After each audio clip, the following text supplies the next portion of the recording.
we have the Shrine Bowl tomorrow. Yes, which is going to be great because this is one of your opportunities. Once again, guys, IDP, Dynasty, this is what you need to find these Dynasty, guys. you ain't even got, well, I mean, IDP, yeah, but I mean, because knowing what you're getting these defensive guys, because a lot of these defensive guys are in all these all-star games. You need to really look at them. These playmakers are going to translate. Yeah. And then the big one is the Senior Bowl.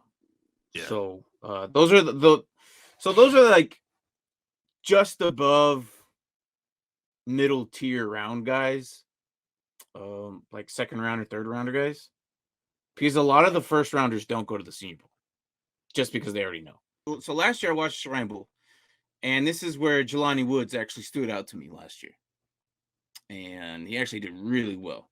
So there's always one or two guys that kind of pop out during these Shrine Bowl games. Also specifically the Senior Bowl games, which are a little bit more prospects because they rotate through the guys even more. And plus more of the coaches actually attend the Senior Bowl one because of what the prospects are and could be. Because there's at least good 4 or 5 of them that come out of that game. So you're going to have a lot. I mean, we're going to have our picks of a lot of different guys. I want to see how Kenny McIntosh looks from Georgia. I want to see how he looks. I want to see how Chase Brown looks. Of course, Illinois, that's my alma mater. I want to see how they look against better competition. Rasheed Rice is going to be playing. I can't wait to see SMU. I saw a little bit of his practice today. Were you watching the practice too? I was watching the practice too. I was watching practice today. And if you guys need to, like, again, this is more specific to like Dynasty players. There's one guy, and I can't remember who it was. One of our viewers came in here and told us about JL Skinner. Mm-hmm. I've been paying more attention to JL, and he's actually going to be number 0 DB. He's going to be playing safety. He's number 0. He's going to be on the American team, so I think they're wearing black this year. Okay. I think they're wearing black. American team. Who is coach of the American team? Luke Getsy. Luke Getsy's coach of the American team. Okay. And Patrick Graham is doing the national team. Patrick Graham is the defensive coordinator for the Raiders. Right. It's going to be interesting. Senior Bowl is going to be better than the NFL Pro Bowl. It always is. It always is. Anthony, if you haven't watched the Senior, look, I've been talking about the Senior Bowl for years. It always is. It's legitimately one of the best games the entire year, and nobody knows about it. It's because this is your last chance. This is really your last chance to really show someone what you got. People need to be paying attention to this game. Every year we have someone pop off.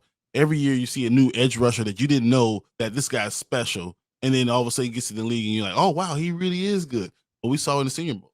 We saw with him going against great left tackles, coming in and dominating them. So, Isaiah Folksy from Notre Dame. I think this is going to be his year. That's another guy. He has 22. He had 22 sacks. Yeah. So this is going to be someone. We look at Andre Carter out of the Army. The 6'7", 260-pound guy that they finally let go into the draft. Another guy that you're going to have to go and look at because he might be a diamond in the rough. I want to see how not Jaden Reed. He's also another one. He's a receiver I'm looking at, but Chase Brown.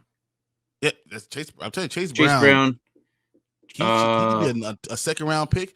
Jaron Hall, first round talent. So yeah, exactly. So yeah, no, like the Reese Senior Bowl, it's always played in Texas every year, and I was kind of upset on the timing of it this year. Last couple of years, it was always after the Super Bowl, maybe like a week or two afterwards, and that was always something I looked forward to. But now it's like right before, and it's I understand why. It's because the combine and then your senior day at your school. So when you have to have the individual workout for the school, and then you have your Senior Bowl, your combine, it matters. It's hard. And it's hard to fit it all in because everyone needs 4 weeks after the Senior Bowl to get back into shape to make sure you're able to do these things that have nothing to do with football. And that's what the combine is. Things that have nothing to do with football. Look, Oh, I know he went to high school. We got another comedian in the show. Hey, it's Bob Dole. Bob Dole we is good. I Bob know. Dole's Everybody's funny today. Everybody's funny today. Stupid. Get out of here, Bob Dole. Jack Campbell. Yeah, no, Jack Campbell should be interesting. Is he on this end? I don't know if he's playing. I don't think he's playing this in the Senior Bowl. I don't think he's a highlight guy, so I mean, I don't think he is. Oops. I don't think he's playing the Senior Bowl. I think he's too much of a high prospect that he's probably not going to. A lot of these high first rounders, they just don't. Because they already know they're in. Like, why risk getting injured for a game that I already know that may or may not hurt my potential prospect of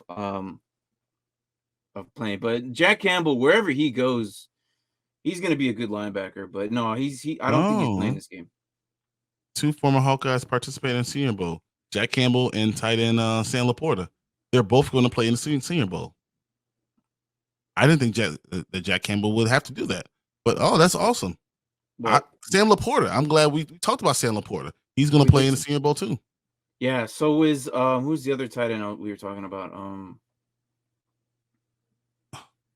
From Georgia. No. Luke Musgrave's going to play. Musgrave. Yes. Musgrave's going to play. But he kind of needs it. Only because I think Darnell Washington and Kincaid is ahead of him. Oh, Kincaid's way ahead of him. Yeah. Yeah. So I think this one might help him get over Washington to get a higher pick. I don't know. But again, this is all, for them to shine, get their their ranking higher, I guess, depending on how good they do. It's also the practice week in front of NFL scouts and NFL coaches.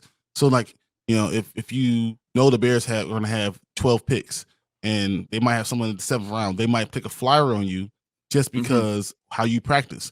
This is your opportunity to kind of get your name just going between the coaches and people that go undrafted. This is when they know who you are. Yeah. This is your opportunity. And that's why I really enjoy seeing these games, and because this is people's last chance. They're going to go all out. This is not like the Pro Bowl. This is like they're really playing for their life. They're blocking for their life. I was watching practice and seeing the linemen blocking against each other. Oh my God! With no pads, they're brutal. With no pads, they're going full everything. Yeah, and no, they're like brutal. Everyone's blocking like it's the last block of their life. Yeah. So to answer this question, was there anybody I wanted to see? Not really. There was, maybe JSN. Yeah, because we haven't seen much of him entire year. But I already know he's gonna be a high prospect, so it's not. I'm not even too worried that he's gonna fall. Like he might fall just because he is injured, but he's still gonna land somewhere, and I still expect him to be good. And he's gonna be a first rounder no matter what. I mean, Mel Kiper is interesting. Has him the first wide receiver come off his big board. Yeah. What did he get injured for? I don't even think it was a serious injury. No, I don't think it was that big of a deal either. It was just like he did a Chase Young. He was like, yeah, I'm good. Hamstring. Is it hamstring? Yep. Hamstring. Yeah, nothing. And even if he was healthy, I wouldn't expect him to play anyways. But they were getting their invites and stuff, and I'm pretty sure he probably would have denied it anyways, just because he's a high prospect anyways. Yeah. Hutchinson Hood could be interesting. Yeah. And Steelers been looking at Pickens from South Carolina. Pickens. Hold on. Are you talking about? There's another Pickens?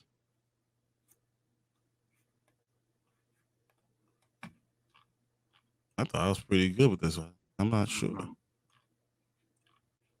I mean, Hutchinson's was last year's stuff, right? Is there another one I'm missing? I don't know. I haven't looked at the full blown on roster.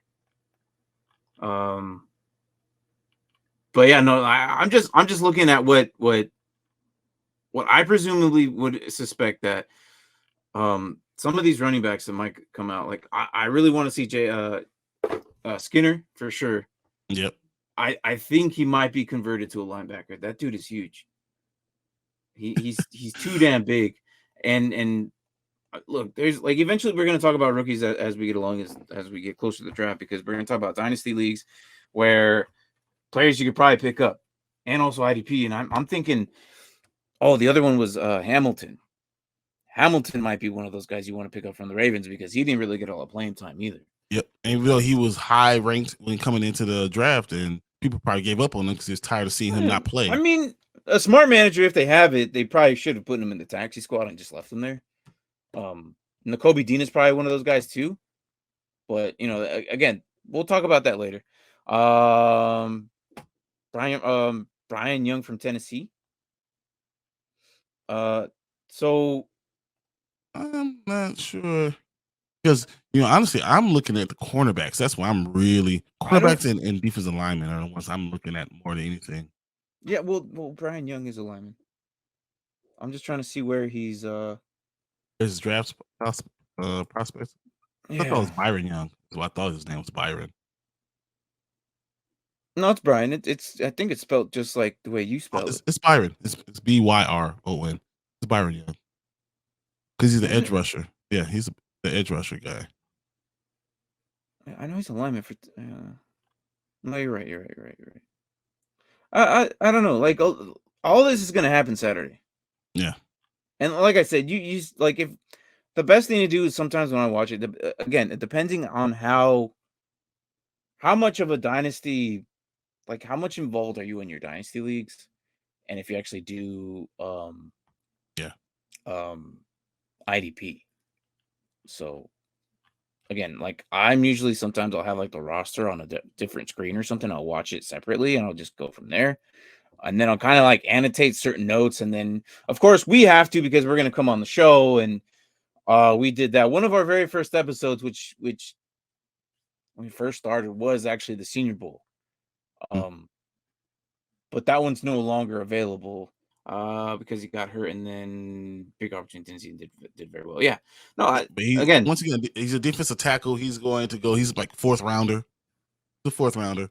But these are the fourth rounders. These mid guys.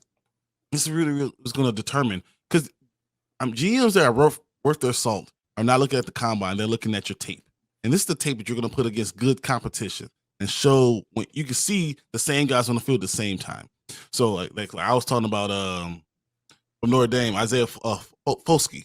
I feel like that guy can play. I really feel like he's going to be a really good rusher. I think he's a professional football player. This is his opportunity to show it. He'll be on the same field as Lucas Van Ness. He's going to be on the same field as Zach Harrison from Ohio State. This is when he's going to show if he can play or not play. So that's what the interesting part is. Yeah. Yeah, when you talk about the Houston wide receiver. Yeah, no, all these guys are all Nathaniel Dell. Yeah, all these guys are going to be interesting.